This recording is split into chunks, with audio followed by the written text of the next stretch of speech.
করছি, আপনাদের দোকানের ছাতারের বাইরে কোনো দোকান করতে পারেন না। দোকানের বাইরে এখন নতুন ট্র্যাডিশন, দোকানের ছাতারের সাথে কাউন্টার দেন, ফুটপাতে দাঁড়িয়ে ক্রেতারা ওনার দোকান থেকে পণ্য কিনেন। আরে ভাই, এটা কোথা থেকে পেলেন?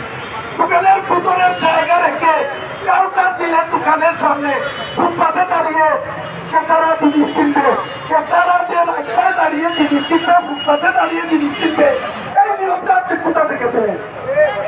সিলেটের কয়েকটি মার্কেট এর সামনে ওনারা লিস্ট দিয়েছে, মোটরসাইকেল চালক, বিভিন্ন হকার এবং স্ট্যান্ডের জন্য ওনাদের মার্কেটের সামনে আমরা না বলে কি করবো?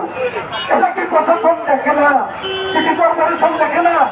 আমরা গত দিন বলেছি প্রতিটা দোকানের সামনে যে হকার বসে ফুটপাত বা রাস্তায়, সেই দোকানদার 200 থেকে 500 টাকা গ্রহণ করে।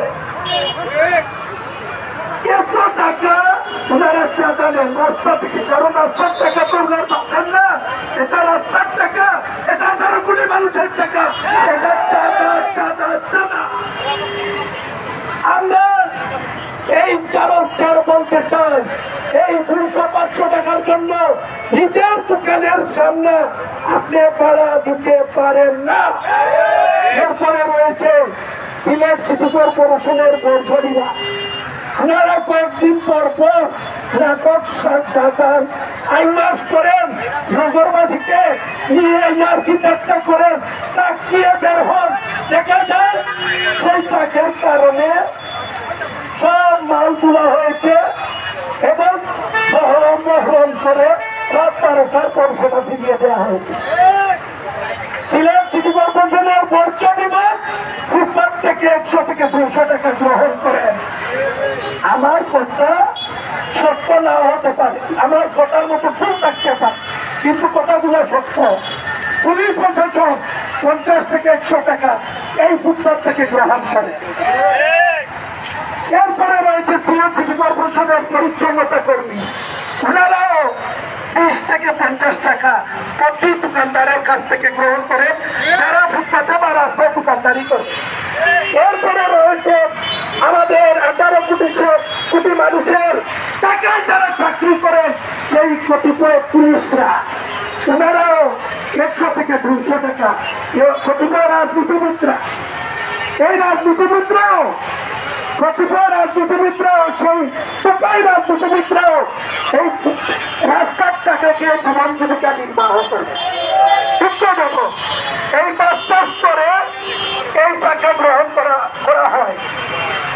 এই সিলেট সিটি কর্পোরেশনের প্রশাসনকে জানিয়ে দিতে চাই, আগামী 15 আগস্টের মধ্যে যদি আপনি ফুটপাত এবং রাস্তা টহল মুক্ত না করেন, আমরা সিটি কর্পোরেশনের সামনে 15 আগস্ট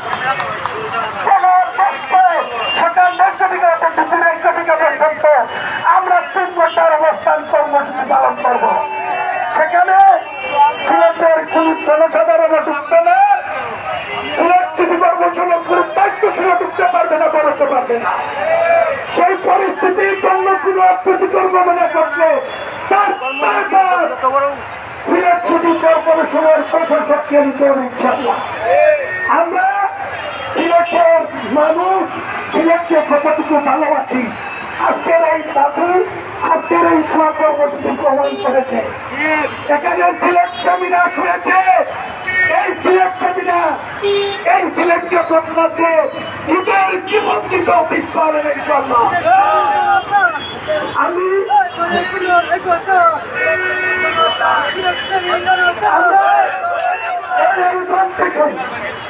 সিলেটের এলাকায় তাদেরকে জানিয়ে দিতে চাই, আমাদের জাতির শূন্য শব্দ তারা উপরে ভাবে পাঠিয়ে দেবে। জাতির আয়না, জাতির বিবেক, সিলেটের প্রিন্ট মিডিয়া, অনলাইন মিডিয়া এবং ইলেকট্রনিক্স মিডিয়ার যে সকল ভাইয়েরা উপস্থিত হয়েছে, তাদেরকে আন্তরিক অভিনন্দন জানিয়ে আজকের এই আয়োজন যারা উপস্থিত হয়েছেন প্রজন্মের মুক্তিযোদ্ধারা, তাদেরকে সিলেট কল্যাণ হুদ্দা, সিলেট কুমার যুব কল্যাণ হুদ্দা, সিলেট সমাজ কল্যাণ হুদ্দার পক্ষ থেকে আন্তরিক জানিয়ে আজকে এই সহ কর্মসূচির কার্যক্রম এখানেই সমস্ত ঘোষণা করছি।